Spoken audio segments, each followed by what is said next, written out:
Elizabeth Gómez Alcorta. Eli, muy buenas tardes. Aquí estamos el equipo de Minutos Contados. Está Emilce Garzón, Rodrigo Pozo, Federico García del Corro, Miguel Facenta y Camilo García, quienes te saludamos. Muchas gracias por atendernos. No, por favor, hola Camilo, Fede, Emilce y al resto del equipo. Bueno, sé que estabas leyendo un poco el fallo de la Corte en otra demostración impúdica de su monarquía o su estado pretendidamente monárquico con el que... Su posicionamiento ideológico. A ver, me gusta más.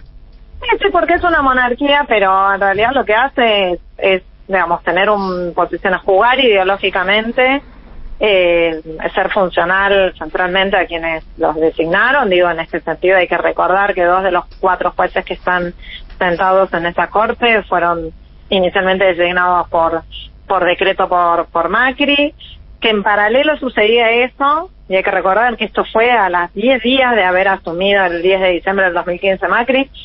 Gerardo Morales, el carcelero de Milagro, hacía lo propio con la Corte, con el Superior Tribunal de Jujuy, digo, porque ese paralelismo es importante hacerlo, aunque a la gente le parezca todo esto que es algo lejano a la vida común, que es lejano a las necesidades, a los problemas que tenemos las personas.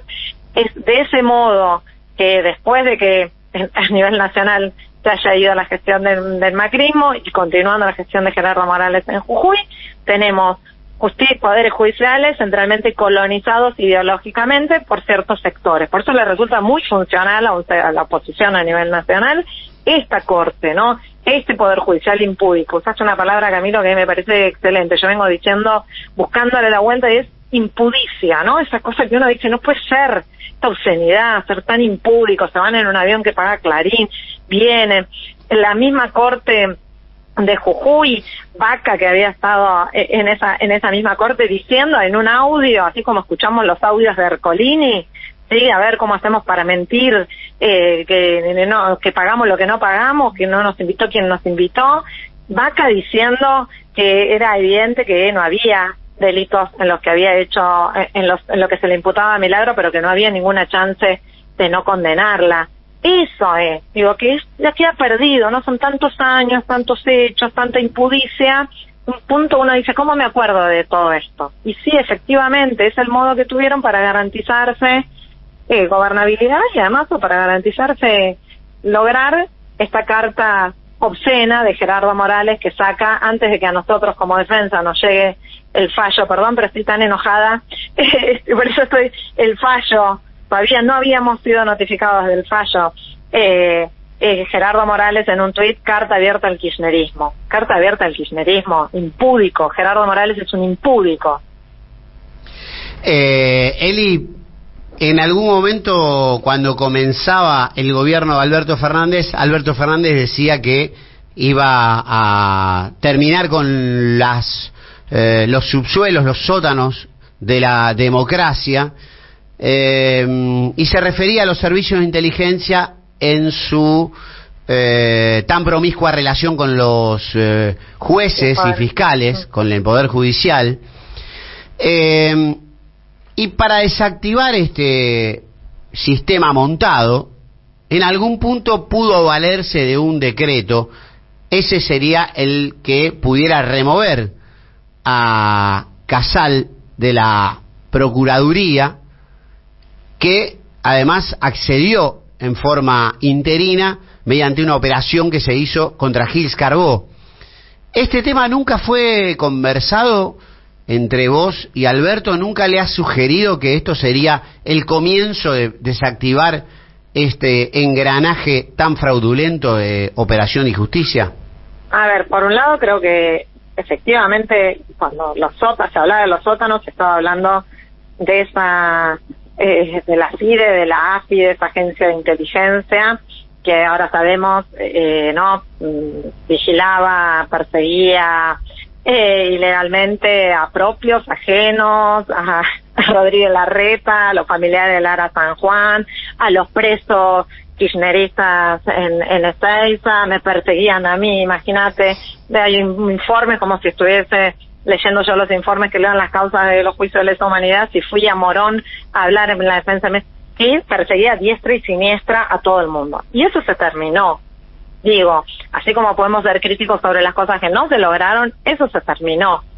Y efectivamente se transparentó una gestión, lo hizo Cristina Camaño de un modo muy impecable.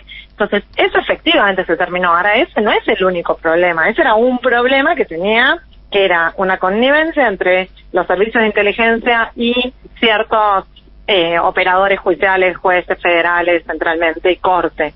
Ahora, lo cierto es que nosotros tenemos que ser conscientes que lo que tenemos es, más allá de remover o no remover a Eduardo Casal, que para que la gente sepa es alguien que no concursó para ser procurador, ocupó un cargo que viene ocupando hace muchísimo tiempo, que él, como es el procurador que quedaba con más antigüedad, ocupó un lugar que nunca en la historia de la Argentina, a lo largo de 4 años, quedó en manos de alguien que no concursó para eso, que no rindió nada, que no hizo nada, y que tampoco pasó por el Senado, que es el ámbito propio. Ahora, está claro que a la oposición no le interesa de ningún modo que ocupe un lugar ahí alguien como debe ocuparlo, que es por decisión del Poder Ejecutivo, que se envía el pliego, y por la aprobación del Senado, como lo hizo Alejandra Gil Carbó, porque hay que decir que Alejandra Gil Carbó fue designada por Cristina Fernández de Kirchner. Fue con el voto unánime porque era alguien que tenía impecables antecedentes para hacer, y que efectivamente y lamentablemente fue obligada a renunciar, presionada con los métodos mafiosos de los que nos tienen tristemente acostumbrados el macrismo y el radicalismo, porque hay que decir el radicalismo porque Gerardo Morales es el mayor exponente autoritario del radicalismo, que lo que hicieron fue presionarla diciendo que iban a meter presos a sus hijas si no renunciaba, ¿no? Entonces, tenemos un problema de la democracia. El problema es que estos poderes judiciales les funcionan. ¿Por qué no podemos tener los votos para poder tener un procurador como corresponde o una procuradora como corresponde? No lo podemos tener porque le sirve a una parte de la política que el que esté ahí sea alguien que responde a ciertos intereses y que además no haya pasado por las leyes, las reglas del juego democrático. ¿Por qué? Porque tenemos un sector de la política que es profundamente antidemocrático, a pesar de que se envuelvan en banderas de republicanismo, sí, con una obscenidad que es importante. Estamos hablando con Eli Gómez Alcorta. Aquí mis compañeros y compañeras te quieren saludar y hacer alguna pregunta. Sí, claro. ¿Qué tal, Elizabeth? Buenas tardes. Buenas Rodrigo tardes. Pozo te saluda. En torno a... ¿Qué tal? Luciana Bertoy ha compartido información sobre la causa conocida como Pibes Villeros, donde hay un montón de situaciones que se desarrollaron a lo largo del juicio que no han sido, no sé si son muy conocidas por el público en general. Por ejemplo, que se rechazó un peritaje con los ingenieros para ver qué obras se habían completado y cuáles no. Habían expulsado durante 60 días de la sala de audiencias a Milagro, no pudo estar con ciertos testimonios, no se aseguró el libre ingreso al juicio oral y público, un montón de corregirme, ciertos vicios. Esto sí, se lo pasamos, estuvimos en contacto con Luciana temprano. Es así, es correcto. Hay que decir más cosas. El proceso del juicio oral, el proceso y el juicio oral por el cual hoy queda firme esta sentencia, tiene muchas irregularidades. Hay irregularidades de distinto tipo y uno podría decir como de distinto nivel. Por ejemplo, tienen que leer la sentencia a tantos días de que se termine el juicio y lo leen después. Eso tiene un nivel, ¿sí? Uno puede decir, bueno, sí, esto está mal, me agravio, pero quizás ese no es el argumento más importante. Lo que hay que decir es que para que uno se pueda defender, cualquier persona, imagínense cualquiera que nos está escuchando, que te llevan a juicio oral por unos hechos.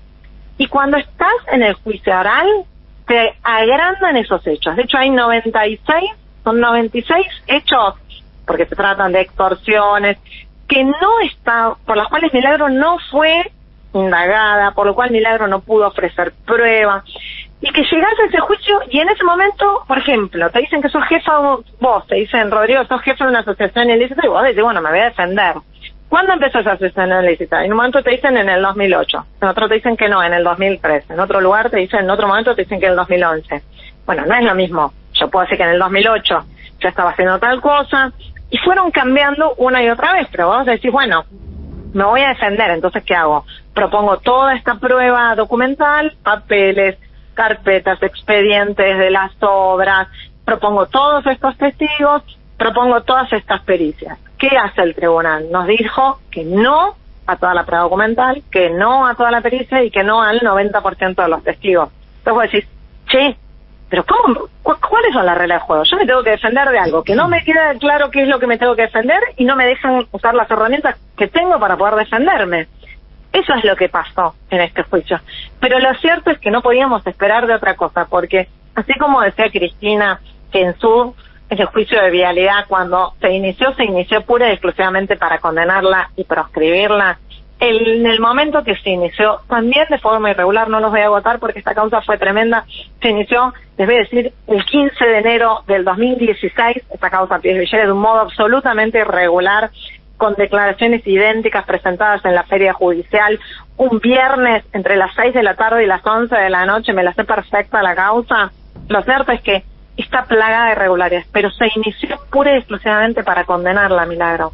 Entonces, ningún argumento de todos los que tenemos nos sobra, que son jurídicos, que son de sentido común, van a servir, porque el Poder Judicial de Jujuy y esta Corte Suprema de Justicia solamente tenían una función, que era hacer que Cristina sea condenada, que Milagro sea condenada. La carta abierta de Gerardo Morales tendría que ser carta abierta a los autoritarios que sostienen poderes judiciales vergonzantes en nuestro país y que le hace tanto mal a la democracia.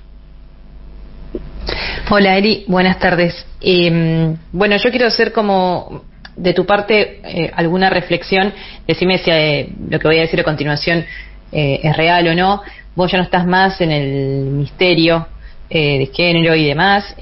Una de las razones, por lo que estuve leyendo, tenía que ver con que estabas en contra del desalojo de mapuches, y yo te voy escuchando y lo que voy sintiendo y percibiendo es coherencia, porque al no estar de acuerdo y por alguna razón no poder modificar eso y está dentro de tu forma en la que pensás, entiendo que hay algún tipo de incomodidad y no querer tener alguna incoherencia, ¿no? Y me quedo pensando en las mujeres que tienen que estar al poder, que organismos internacionales indican que se necesitan a más mujeres que tomen decisiones políticas y de poder, y vos al correrte de ese lugar que tenías, ¿qué sensación te dio y cómo crees que debería seguir trabajándose sobre eso? Porque en el caso de Cristina también se la está corriendo una situación de poder actual, posible, y además afectando, por supuesto, cada vez que se puede, su imagen. Bueno, a ver, voy por partes. Primero, hay que recordar que salvo todas las mujeres mapuches efectivamente siguen privadas de su libertad al día de hoy. Digo, no es un tema pasado, aunque la prensa no se ocupa más simplemente porque son mujeres mapuches. Y el mismo día de su detención yo hice público, salí en medios de comunicación a decir que había una batería también de graves violaciones a los derechos humanos y a las garantías de esas mismas mujeres. Las habían detenido, no se sabía por qué, las habían trasladado a 1.500 kilómetros en contra de toda la jurisprudencia de la Corte Interamericana. Una cantidad de barbaridad, una cantidad de violaciones a sus garantías, que efectivamente a mí lo que me hicieron es decidir estar afuera del gobierno. No, sigo siendo parte del Frente de Todos, sigo reconociendo las cosas que se hacen bien, pero efectivamente mi decisión está vinculada con eso, y yo centralmente soy una militante popular, pero soy una militante de derechos humanos, ¿no? Digamos, eso está en mi ADN, y por eso me enoja tanto cuando la condenan a Cristina diciendo monstruosidades, cuando ratifican esta sentencia, cuando se trata de una mujer mapuche o de cualquiera, digamos. Obviamente que además en el caso de las mujeres, que es lo que vos venís a traer acá, yo estoy convencida que hay un plus de esa violencia, ¿no? En el caso, todos son violencias políticas, porque las mujeres mapuches también, no eran cualquiera. Una es una machi, que es una autoridad espiritual y que tiene un lugar muy, muy trascendente en su comunidad, es violencia política. Y en la violencia política para las mujeres se juega algo que es clave, que está vinculado al disciplinamiento. Yo lo vengo diciendo porque con lo de Cristina, ¿no? Digamos, esta cosa de no sé, todas las niñitas que podían empezar a soñar que podían ser presidentas, algo que quizás cuando yo era chica no era algo que soñábamos, porque soñaba de ser maestra, veterinaria con suerte, ¿no? Tener hijos.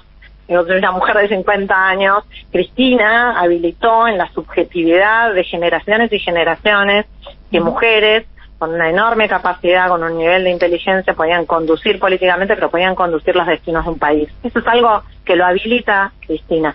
Milagro, yo no tengo ninguna duda que ha sido durante muchísimo tiempo la principal dirigente social de la Argentina. La Tupac llegó a tener 70.000 compañeros y compañeras afiliados.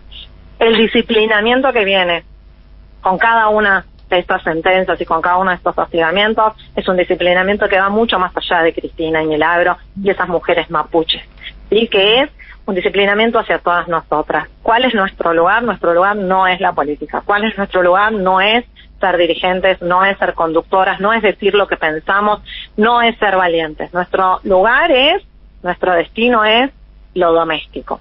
Y contra eso es lo que también peleamos. Y por eso también es muy importante tu pregunta, Emilce, porque lo que viene a poner en juego es que no sería igual el disciplinamiento, el hostigamiento, la persecución si se trataran de varones. Encima que somos pocas las que podemos llegar, cuando llegamos lo que hay es un plus de violencia, porque un plus de violencia y un plus de persecución, porque ahí va ese disciplinamiento por el cual tenemos que decirlo, hacerlo, reconocerlo, visibilizarlo y alentarnos entre nosotras, porque efectivamente a nosotros se nos hace mucho más cuesta arriba. Te agradecemos mucho, Eli. En realidad, siempre sobre tu persona fue en quien creo se depositó más esperanzas de poder desactivar los mecanismos que mantienen prisionera a Milagro Sala, por tu cercanía, por tu compromiso previo frente a esto.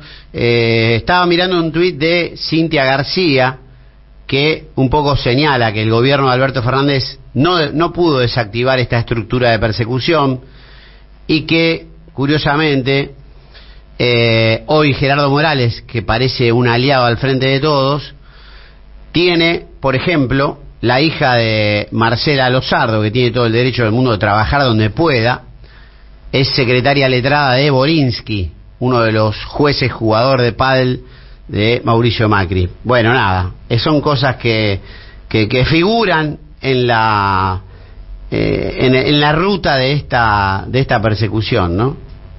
Sí, es un tema muy complejo de desarmar. Es algo que nosotros venimos diciendo constantemente, compañeros y compañeras de toda la región, que el lawfare es un término que yo en general no uso, digo, es muy difícil de desarticular porque quienes tienen el poder, y está a las vistas, ¿no? Digo, quienes están atrás de esto, digo, con la obscenidad de los chats del lago escondido y todo eso, uno se da cuenta que los que están ahí son los poderosos de verdad, ¿no? Es Clarín el que está ahí atrás, es Ledesma en el caso de Jujuy, ¿no? Digo, los verdaderamente poderosos son los que están ahí, y ya lo dijo Cristina, quien gobierna no es quien tiene realmente el poder en ningún caso, ¿no? O sea, un presidente claramente para vos no tiene poder, o sea, ese 25%... Es lo mismo que dijo Cristina, yo estoy totalmente de acuerdo con eso, absolutamente de acuerdo. Obviamente, depende de qué presidente, ¿no? Hay algunos presidentes que lo tienen, ¿por qué? Porque representan esos mismos intereses, los intereses del capital financiero, los intereses mediáticos, los intereses de las empresas de electricidad, digamos. Si uno miraba cómo era el gabinete del gobierno pasado, te das cuenta que digamos que había una representación de efectivamente esos poderes fácticos dentro del propio gobierno. Bueno, no hay que irse muy lejos. Bueno, ¿no? Rosenkrantz era abogado de Clarín. Pero no tenés la estamos diciendo... Eli, ¿no tenés la sensación de que Alberto pudo haber hecho algo más? Con el caso de Milagro no se me ocurre. Yo digo, ustedes saben que para mí, además de todo, Milagro es mi amiga. Entonces, a mí, mi amiga que me hice a partir de este proceso de acompañarla. Digo, no es que era mi amiga antes, es mi amiga, y cada vez que ha estado mal, yo he estado mal y acompañándola. Yo creo que lo que no hemos podido es avanzar y pasos trascendentes, efectivamente, en algunas transformaciones algunas, por más chicas que hubiesen sido, porque no hemos podido avanzar en ninguna en materia de justicia. Así como hacíamos antes, en materia de que depende directamente del Poder Ejecutivo, la AFI, pero no en materia judicial. Eso es cierto.